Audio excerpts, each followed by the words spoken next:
Hi everyone and welcome to Prime Property Care Vlog. I'm Ilva and for the past 7 years we have been professionally managing HMO properties in London. In this video, I'll be sharing basic HMO licensing guidelines. I often read and see so many questions on various social media platforms and discussion boards in regards to what property actually qualifies as an HMO. Well, on its own, the definition is very straightforward. A house of multiple occupation is any property where rooms are rented to more than 3 people who are not from the same household and who share the communal areas. But the main confusion actually becomes when it comes to HMO licensing. How many rooms can be rented before the property needs to be licensed? Well, each council has different criteria and there are 3 different property licensing types. The first one is mandatory HMO license and that applies to all of England. This is required if you're renting your property to 5 or more sharers. The second one is additional licensing that is implemented in many types of councils, but not in all of them. This is required for all HMO properties, so 3 or more sharers. And the last one is selective licensing. That again is implemented by some councils, but not by all of them.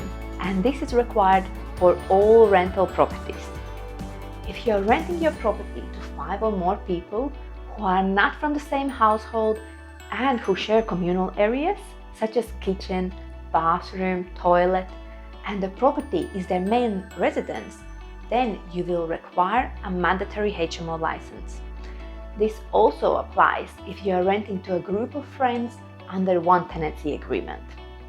For example, if you have a 3-bedroom property where in one of the rooms you have a couple, 1 household, 2 people, and in another room you have another couple, 1 household, 2 people, and in the 3rd room you have a single tenant, 1 tenant, 1 person, then you will require mandatory HMO license as it's 5 people over 3 households.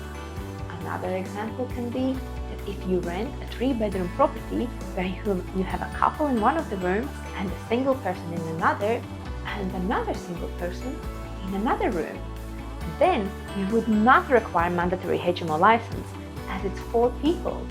However, you would need to check with the local council as they may have requirements for additional licensing or selective licensing. Another very important aspect to consider is a planning permission, and often people miss this. If you are planning to rent to more than 6 sharers, then you must apply for planning permission first. If your local council has Article 4 direction, and you are planning to rent the property as an HMO to more than 1 tenant, then you must apply for planning permission first. This has to be checked on your local council website, or you can confirm with the planning department, as in London, most of the councils have implemented Article 4 direction now. The HMO property industry is highly regulated, and understanding all the rules and regulations is essential if you are planning to have a HMO property. Thank you so much for watching this video, and if you have any questions with regards to HMO properties, please feel free to get in touch and we'll be happy to help. We are releasing new videos every single week, so go ahead, subscribe to our channel and follow our HMO journey.